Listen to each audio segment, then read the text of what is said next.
Hi, I'm Kathy from Needle in a Haystack in Alameda, California, and today I'd like to introduce you to my friend Jackie du Plessis. Did I say it right this time? Yes, you did. Excellent. I'm taking language lessons. And Jackie is a wonderful, amazing teacher, and she comes and teaches for us twice a year at the shop. She does beautiful three-dimensional work. She's going to be coming in August to teach this lovely piece called Minikin.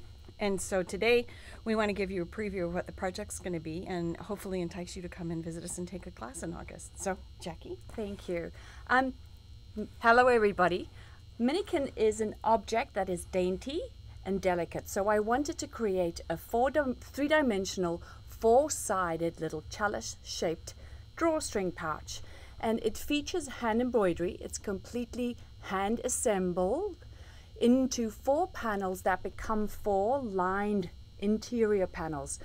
The finishing techniques that I aim to teach is how to make a drawstring pouch, how to structurally shape your chalice, create a pincushion at the bottom while having an interior panel that is functional and useful. As you can see, the entire Minikin piece is self-lined.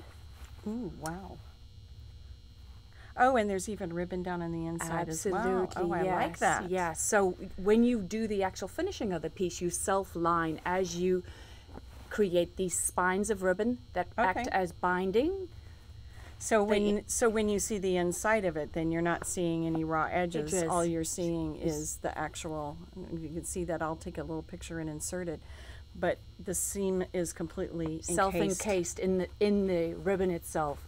So you learn how to ruche ribbon and apply ribbon, how to do binding of ribbon, as well as the actual stitching in the sense of doing surface and counted thread stitches. We have some Jessica stitches in here, queen stitches, lazy daisies, some fly stitches, a lot of fun stitches worked in silk. So nothing that's not terribly complicated in terms of the stitching part. The construction's going to be the more complicated part. Absolutely. My focus always is to get you to stitch the piece, enjoy the stitching, so that you are so enthused to getting to the part of wanting to And so for assemble those the of piece. you who aren't familiar with ruching, it's a type of gathering of ribbon typically. Correct. It's sometimes done in fabric as well, where you run it down the middle and then you create these lovely little gathers and you get this really beautiful finished ribbon that sometimes you see pre-made, but it never looks quite as pretty as when you do it on your own. Correct. And this project was such a joy to create in the sense of the color scheme. The ribbon itself is a Makuba ribbon, which is lovely. It's a grosgrain that the interior has a vine that I actually use as a guide when I attach and ruche the So you've already got a guideline of where to do the ruching, so you're not trying to guess at where the center is. Correct. Okay.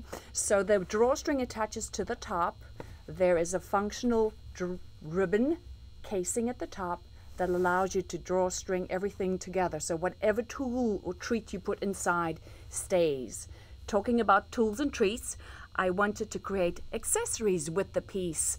There's a tiny little pincushion that is a 2-sided pincushion, but I actually used 4mm ribbon to ruche the edges so that it would mimic the shape of Minikin. So this tucks inside Minikin and creates a secret compartment inside. Oh, so it's got the same shape as like this part of the base? Correct. It actually sits and so it's looks got that like wavy pattern. Correct. It completely looks and mimics the shape of the piece itself, creating a hidden compartment underneath.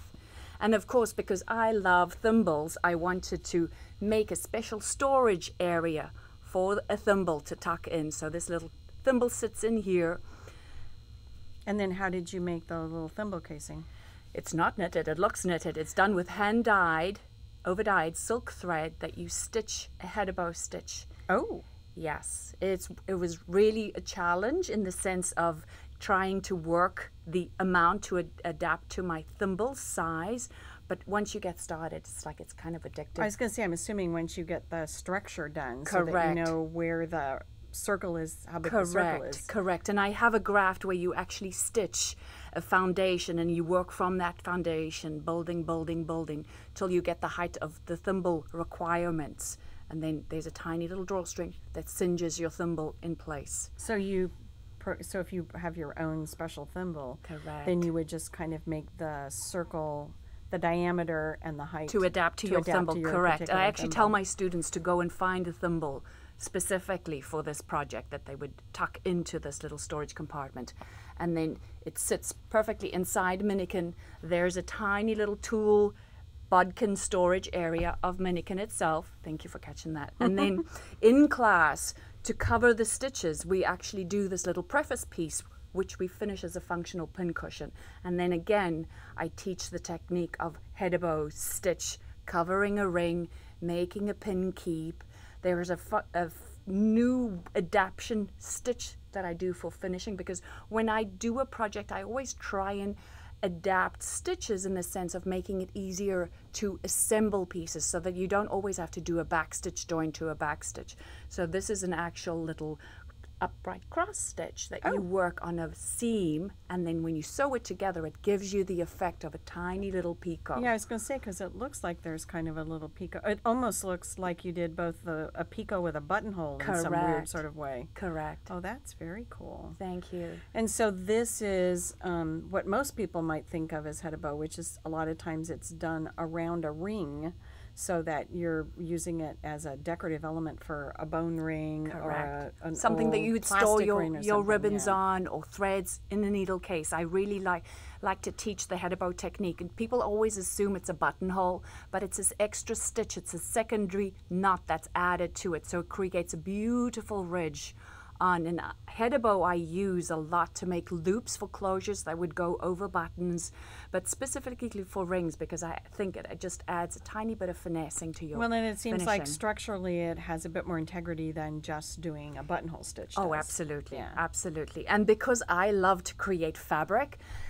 probably my favorite And I know of this you, piece. and I know you love little boxes. Oh, love little boxes. I created by stitching this back panel. It's basically just cross stitch done with a hand-dyed thread, and it gives you this wonderful play matching with the silk fabric. Oops. I'll get it. Thank you. Matching your silk Dubion fabric. And then it's a tiny little needle holder. So I made a little pull-out drawer that would hold your needles and pins. And that is part of the And Minikin you actually construct the whole Oh, thing, yes. as opposed to, excuse me a moment, You construct it, yep. as opposed to actually making it around something that's an already existing structure. Correct. Yes, it's two panels. This is the one linen panel joined to a secondary linen panel, and then you construct the actual drawer out of a material called no melt mylar, and then I cover it in the secondary or the complementary silk. Which is thin and excuse me, thin and very durable, and actually has a lot more structure to it than something that's that thin that would be, say, like cardboard. Yes, I find with cardboard too is like it has the tendency to bend, and once the corners are bent. Well, it's about the weight of like a manila envelope or a manila folder, You're actually. correct. But it has way more structure to Yes. it. So you can use it as a backing for things that you want to have more rigid three-dimensionality to it. Correct. Very Correct. cool. Very cool. Well, so this is Minikin. I'll have pictures of some of the elements so you can at least get a little more close-up for all of them, and a way to sign up for the class. And we hope that you'll both maybe take an opportunity to come visit us and take a class from Jackie. And we'll have a link to Jackie's website below, and she does all teaching, so you might contact a shop or a guild in your area to see if she might be teaching for them. And hopefully they'll come and visit. Absolutely. Thank you. Thank you. Have a